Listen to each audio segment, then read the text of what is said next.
American Top 40. Now a hit by one of the biggest names in the world of entertainment. A singer who in his stage act goes through motions that look like a drill in karate movements. He uses chops and thrusts and postures right out of a karate handbook. But with him, it isn't just a gimmick that he learned to do for the effect on stage. He happens to be a karate expert. And when you're as famous and popular as he is, there are many things you just can't do for recreation, if they mean being out in the public. You have to limit yourself to activities that take place where worshiping fans can't mob you. Things like studying karate. And if you can work it into your nightclub act, why not? Being different is part of what made this artist one of the top attractions in the world.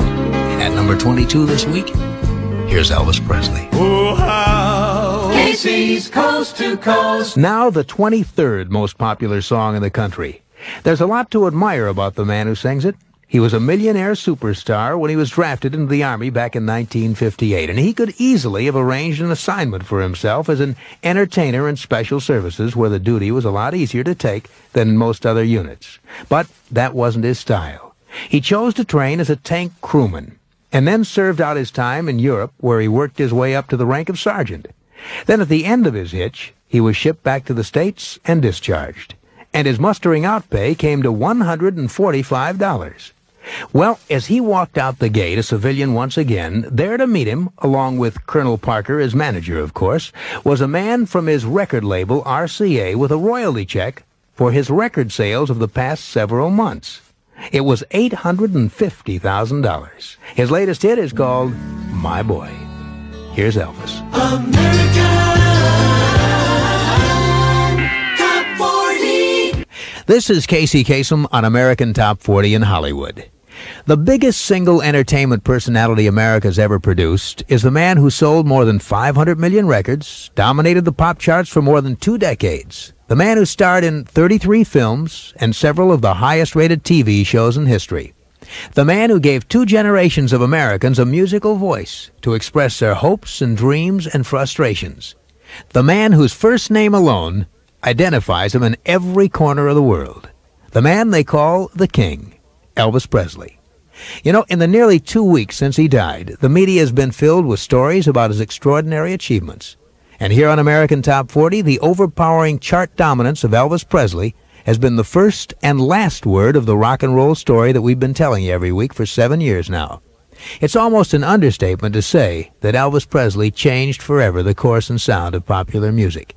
Without him, there probably would not have been a group called the Beatles, or a worldwide phenomenon like the rock and roll era.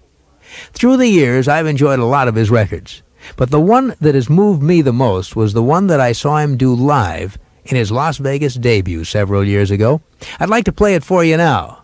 It's an up sound, but that's the way I'd like to remember Elvis. Here he is with Suspicious Minds. We're caught in a trap. I can't walk out because I love you too much, baby. But why can't you see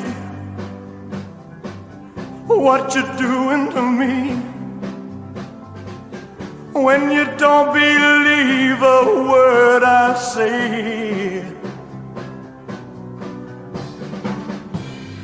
We can't go on together with suspicious minds, and we can build our dreams on suspicious minds.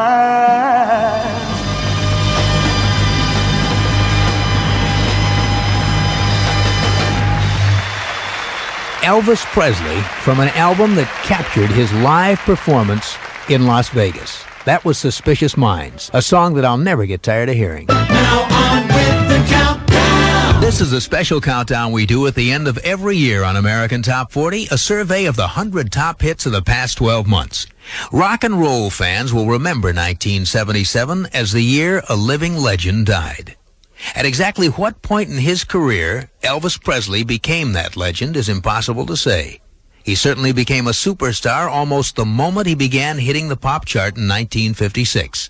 And for the rest of his life, 22 consecutive years, there hasn't been a year when he hasn't had at least 2 records listed on the surveys. The day he died, His last single was at number 31. It later climbed to number 18.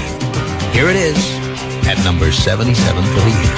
Hey, you get closer.